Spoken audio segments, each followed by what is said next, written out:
We are all set for part one of the Dublin Derby Doubler weekend here at Richmond Park. First up, it's the clash of two of Dublin's oldest football clubs, as St Patrick's Atletico Shelbourne in the SSE Electricity League Premier Division. St Pat's have named an unchanged team from the side that drew, in Sligo last Saturday, which means that 16-year-old Sam Curtis will make his first home league start. He's made 3 starts in a row away from home, the club's youngest ever player. As for Shelbourne, as we mentioned, manager Damien Duff suspended, so Joey O'Brien is taking the team tonight. They've made one enforced change from their last victory, and that comes in the form of teenager Jad Hakiki, who's come through the academy. You can see Aaron O'Driscoll and you can see Shane Griffin. It's how St Pat's wide players kind of go up against them, and Billy King and Darragh Burns, 2 really good dribblers. Centre backs traditionally don't like going out of that centre of the pitch, and you have to do that in a 3 at the back. Here's Jack Moylan, who spreads that one wide to Shane Farrell, playing in a slightly unfamiliar position of wing back this evening, and his cross just evades Sean Boyd, who was sliding in there just on the goal side of Joe Redmond there, and luckily for St Pat's point of view, Boyd wasn't able to get himself on the end of that one. From going forward, you just take a little bit off, and sometimes it's hard to switch that, especially from 3 away games, because the performances away have been really, really good and really positive. So I suppose the expectancy tonight is to try and get on the front foot. That's a great cross, and it's Sean Boyd, brilliant chance for Shells, it's straight at the goalkeeper. It was Shane Farrell with the cross. Boyd got himself between the 2 centre backs, and that's a let off. Good position by Boyd, but he'll be disappointed. Thumbs up for the cross, but he probably should have done better. Or transition, which is the buzzword in football coaching at the moment. You hear Jamie Carragher and Gary Neville talking about it quite a lot. Oh, it's a loose one by Lunny, who just had that knock him in. McCormack goes down. No, he was down already. He's up, he might still be in though. But the ball is not cleared, and he's gone down another time. This is brilliant. Will this be 3rd time lucky for Pat, because Owen Doyle is managed to keep this one alive here, and he's crossing. Brilliant tackle, he's going to break the Forrester. Oh! Great chance, good move. They've worked it to the edge of the box, second face to Chris, and the money was on it to score there, Ger. Oh, it's perfect coming back. You probably would have loved that to fall onto his right foot, but you fancy Chris's ability with his left foot. He's just probably had too much time, Jay.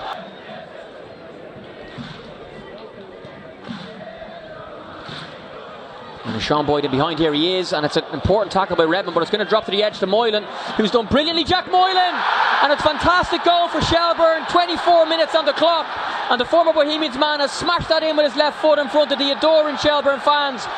The away end here at Richmond Park in the old shed. Great start for Damien Duff's side, and it's Pat's 0, Shells 1. 1 free kick, Jay.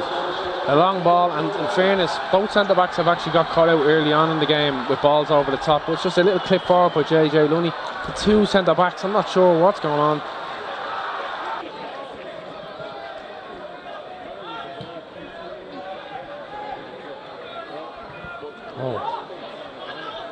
Doyle just helps that down to Forrester. You get a yard here to try and shoot. It's a great pass, and it's another very good pass. Oh, so close. A lovely ball by Forrester to McCormack. What a touch. And the same to Owen Doyle, and you just think the net is going to bulge in the bottom corner there, and it goes agonisingly wide. You know from Clarkie's reaction, he's beating all ends up.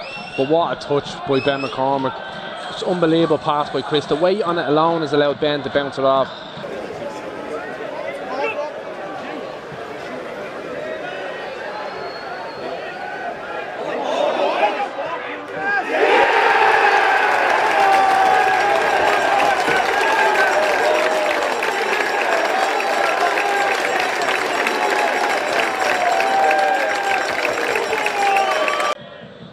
President does well to nod that one on to Forrester.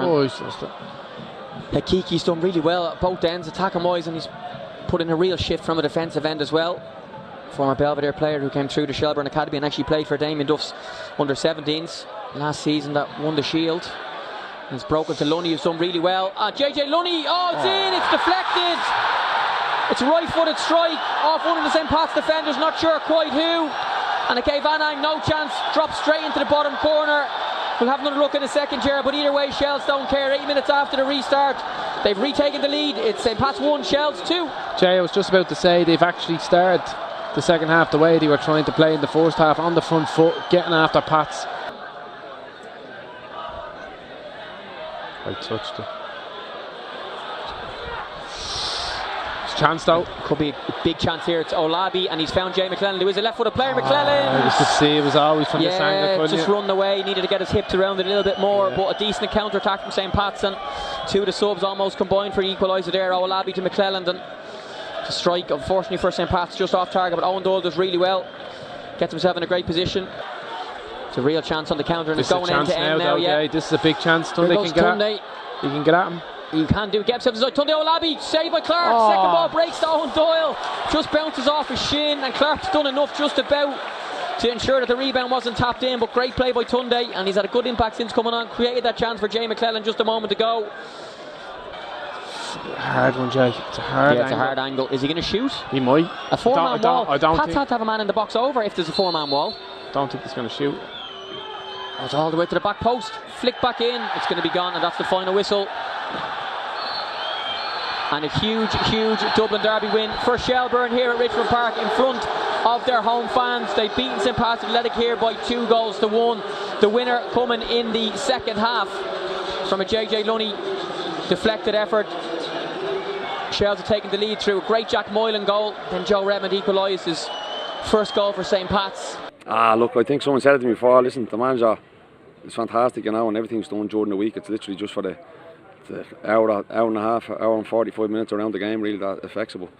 The lads have the messages been drilled into them from the start of the week, and listen, they've done it really well there tonight, you know, and I thought we got a well-deserved win.